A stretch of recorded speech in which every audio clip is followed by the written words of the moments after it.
क्या दोस्तों आपने कभी सोचा है कि ब्रेकअप हो जाने के बाद वही एक्स पार्टनर आपको इतना बुरा क्यों समझने लगता है? क्या दोस्तों आपने कभी ध्यान दिया है कि वो इंसान जो आपके पीछे किसी ज़माने में भागा करता था, किसी ज़माने में 5 मिनट अगर आपको कॉल ना आए तो वो इंसान दौड़े दौड़े आपके पीछे आ जाता था, उस परेशान हो जाता था वो इंसान, और उसे आज कदर नहीं। क्या दोस्तों कभी आपको ऐसा महसूस नहीं हुआ है कि यार वो इंसान कुछ ज़्यादा ही ज़्यादती कर रहा है आपके साथ? ब्रेकअप हो जाने के बाद आपको ज़्यादा ही झुक गए हो या फिर उस इंसान की वैल्यू कुछ ज़्यादा ही आपने बढ़ा दी है? तो दोस्तों इसी के रिगार्डिंग इस पूरे वीडियो में हम बात करने वाले हैं। साथ में ये भी समझेंगे कि ब्रेकअप की आप कौन कौन सी गलतियां कर रहे हैं जिसकी वजह से आपको ये सफ़र करना पड़ रहा है। साथ में ब्रेकअप के बाद कौन सी गलती नहीं करनी चाहिए मेरे दोस्तों। चलिए बिना वक्त गवाए इस वीडियो को शुरू करते हैं।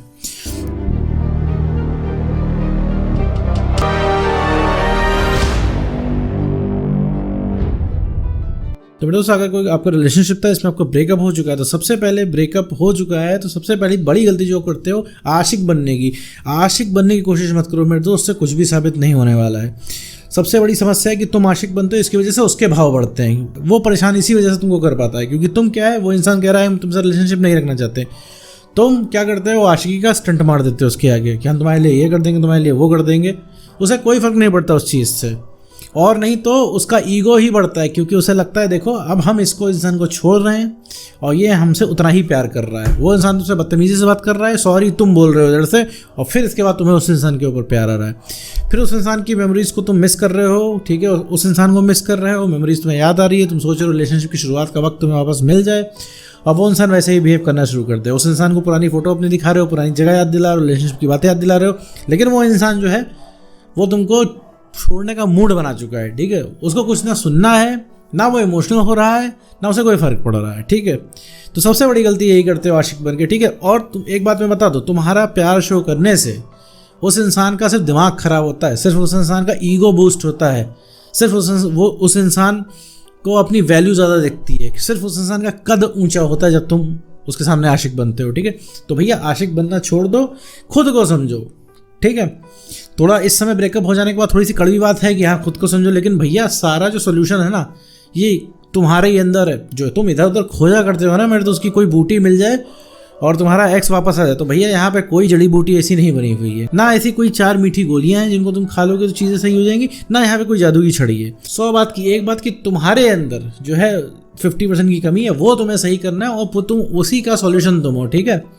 तुमको क्या लगता है कि वो इंसान तुम्हारे बिना रह लेगा? क्या लगता है? अभी तो तुमको यही लग रहा होगा हाँ रह लेता है और रह रहा है मजे से सर, हफ्ता 10 दिन से, महीना से, 10 महीना, 1 साल से रह रहा है। रह किस लिए रहा है पता है? कभी ये जानने की कोशिश की मेरे दोस्त तुमने? रह इसलिए पा रहा है, रीज़न पता है तुम्हें क्या है? क्योंकि उसे लगता है तुम कहीं गए नहीं हो, तो उसे लगता है कि वो 10 महीने बाद भी आएगा, 4 साल बाद भी आएगा, तो तुम दौड़े दौड़े जाओगे रिलेशनशिप के नाम पे, ठीक है। जिस दिन उस इंसान के पहुंच से बाहर होने लग जाओगे उस इंसान की खुजली मचना शुरू हो जाएगी। तुमसे बात करें कि ह्यूमन साइकोलॉजी है मेरे दोस्त, जो चीज़ हमारे पहुंच से बाहर जाने लगती है इंटरेस्ट जगने लग जाता है, ठीक है। तो ये सबसे बड़ी गलती मत करो। सबसे बड़ी गलती यही होती है उसके सामने आशिक बनना। दूसरी चीज़ है उसको कॉल मैसेज टेक्स्ट करके उसका इनबॉक्स भर देना, ठीक है। ये गलती भैया मत करना, कॉल मैसेज मत करना। क्योंकि रीज़न क्या है?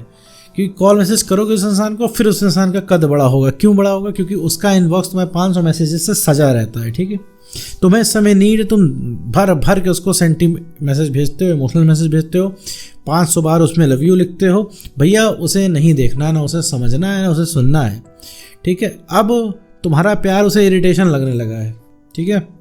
और सबसे ज़्यादा टर्निंग पॉइंट तब आता है जब वो इंसान तुम्हें छोड़ रहा होता है और तुम्हें प्यार दुगना आने लगता है। मतलब वो वहाँ से बदतमीजी कर रहा है और तुम अपने प्यार की बातें याद दिला रहे हो, तुम उसे वादे याद दिला दे रहे हो। कोई वादा उसको याद नहीं है मेरे दोस्त, ठीक है। कोई भी एक्स बातों का भूत नहीं होता, ठीक है। वो होता है वैल्यू का भूत। जिस दिन वैल्यू तुम्हारी बढ़ गई उस दिन से सब कुछ उसे याद आने लगेगा। बाबू भैया करके नहीं याद आएगा उसको, ठीक है। कुछ नहीं याद आएगा, ना वैल्यू रियलाइज होगा। अभी थोड़ा सा मूव ऑन करना शुरू कर दो, थोड़ा सा हंसना शुरू कर दो, देखो अभी वहाँ बदन में आग लग जाएगी उस इंसान की कि तुम अगर उसके बिना कैसे खुश हो। तो समस्या क्या है उस इंसान को कि तुम हासिल हो, बस यही है कि कम वैल्यू है तुम्हारी, बस यही समस्या है। और तुम्हारी भी यही समस्या है मेरे दोस्त, क्योंकि तुम्हें लगता है कि तुम एक्स को पा जाओगे तो तुम जग जीत लोगे। नहीं भैया, एक्स को पा जाओगे तो फिर गुस्सा लगने लगेगी तुमको कि ये कैसे छोड़ के चला गया था, इतनी हिम्मत कि छोड़ के तुम हमें चला गया, ब्रेकअप कर लिया। यहाँ मैं कॉल पे कॉल किया जा रहा था और तुमसे फ़ोन नहीं उठाया जा रहा, तुम्हें इस टाइप का लगेगा, ठीक है। चलो ये तो बात की बात है, अभी तो कितनी भी बात बता लो तुम्हें लगेगा तुम्हारी जो दर्द दिल की दवा है वो दिलदार है, मतलब तुम्हारा एक्स ही पार्टनर। नहीं भैया, वो एक्स पार्टनर नहीं है। बहुत गलत बिलीफ है ये चीज़, ठीक है। क्योंकि तुम्हें लगता है कि तुम्हारी जो है सॉल्यूशन तुम्हारा एक्स पार्टनर है, क्योंकि उसका एक टेक्स्ट आ जाता है तो तुम ठंडे पड़ जाते हो। सोचो जब एक टेक्स्ट से इतना मज़ा आ जाता है तो पूरा तुम्हें लव यू बोलेगा, पूरा रिलेशनशिप में आने को कहेगा, तो तुम हवा में ही हो जाओगे। तो भैया ऐसा नहीं है, सीधी साफ बात है। कहने का मतलब है, मैं तुम्हें जोड़ घटा के यही बताने जा रहा हूँ कि ब्रेकअप हो जाने के बाद भैया आशिक नहीं बनना है, कॉल टेक्स्ट मैसेज नहीं करना है और यहाँ वहाँ नहीं बताना है। सोशल मीडिया पे ना स्टॉक करना है उस इंसान को, ना स्टेटस में कोई चीज़ समझाना है कि स्टेटस डाल रहे हो सैड वाले, रोमांटिक वाले। भैया जो तुम्हारी डायरेक्ट बात नहीं समझ पाया, तुम्हारी इनडायरेक्ट बात क्या समझेगा? जो तुम्हारी डायरेक्ट बोलने से नहीं सुन रहा है, वो तुम्हारे इनडायरेक्ट स्टेटस टेक्स्ट मैसेज से क्या समझेगा? वो अलग ही जोन में है भाई। बहुत बड़ी बात नहीं है कि वो इंसान तुमसे ब्रेकअप करने के बाद, तुमसे चीटिंग करने के बाद अपने सोशल मीडिया पे वो लॉयल्टी के पोस्ट डाल रहा हो, कोई बड़ी बात नहीं है। इसमें तुम कहोगे अरे यार कितना गिरा हुआ इंसान है ये। वो गिरा हुआ नहीं है, आपने ही उसकी वैल्यू बढ़ा दी है।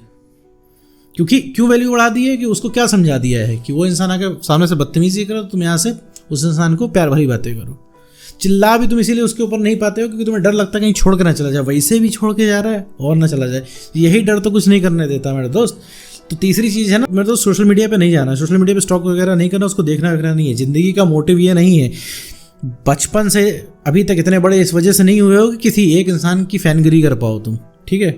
कि किसी एक इंसान के पीछे भागो, एक इंसान को दिन भर स्टॉक करो, वो इंसान क्या है मज़े कर रहा है और तुम यहाँ उसके पीछे जो है अपना पूरा वक्त ज़ाया कर रहे हो। भैया तुम अपने आप में बहुत इंपॉर्टेंट हो और तुमसे जो अभी फ़िलहाल के लिए तुम्हारे लिए होना चाहिए, तुमसे सगा तुम्हारे लिए कोई और नहीं होना चाहिए, ठीक है। इस चीज़ को गांठ बांध के दिमाग में बैठा लो कि इसी से तुम्हारा कुछ होना है वरना कुछ होना नहीं है। जाके उससे तुम कितना ही मांगोगे वो दे नहीं पाएगा वो इंसान तुमको, वो कंसर्न, वो प्यार, वो रिलेशनशिप, ठीक है। सिर्फ इरिटेट होगा और इंसान हर जगह से उठा के ब्लॉक कर देगा। पता है ब्लॉक क्यों हो जाते हैं लोग ब्रेकअप के बाद? रीज़न क्या है?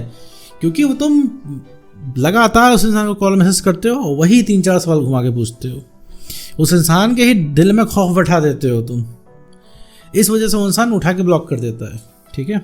1-2 महीना 3 महीना लगातार करोगे वो इंसान ब्लॉक कर देगा भाई, क्योंकि तुम तब भी कुछ नहीं कर सकते थे, तुम अभी भी कुछ नहीं कर सकते थे। इस वजह से उठा के तुम्हें ब्लॉक कर देता है। और एक चीज़ है ना कि बोलने सब कुछ नहीं होना है। अगर उसका सच में कुछ करना चाहते हो, सच में कुछ अगर तुम्हें रियलाइज़ करना चाहते हो तो भैया अपने को बदल लो, बदल मत लो। जैसे रिलेशनशिप की शुरुआत में था ना मेरे दोस्त, वैसे ही हो जाओ, ठीक है। वैसे ही हो जाओ बस, और कुछ नहीं चाहिए। अभी देखो कि तुम कैसे हो, रिलेशनशिप की शुरुआत में तुम कैसे थे। तो दोनों में बहुत ही भारी डिफरेंस है। वो डिफरेंस जो है ख़त्म करना है तुम्हें भैया, बस पहले जैसा होना है। पहले जैसा अगर हो गए तो भाई समझ लो सब कुछ सेट है। और सबसे पहले जो रीअट्रैक्ट होगा भागा भागा वही इंसान आएगा। कि देखो एक बात समझ लो कि जिस दिन पहुँच से बाहर निकलने लगे सारा प्यार उमड़ आएगा, सारी यादें उनकी उमड़ आएगी, सब कुछ जो है राइट टाइम हो जाएगा वो तुम्हारा एक्सपर्ट, ठीक है। लेकिन वही है कि बहुत बड़ी शर्त है और छोटी भी शर्त है कि तुम्हें अपने अंदर सही करना है। कुछ चीज़ें बस करने से बचो उस इंसान को, ठीक है। और बहुत ही नॉर्मल तरीके से बिहेव करना है, उसको इस चीज़ की आदत डालना शुरू कर दो। तो कॉन्फिडेंस बढ़ा लो भैया, सेल्फ रिस्पेक्ट को मेंटेन कर लो, इमोशनल स्टेबिलिटी गेन कर लो। ये 3 हथियार तुम्हारे पास हो गए तो सबसे पहले जो कोई रीअट्रैक्ट होगा तुम्हारा एक्सपर्ट। उम्मीद करता हूँ दोस्तों आपको वीडियो समझ में आया होगा। तो आज की वीडियो में बस इतना ही।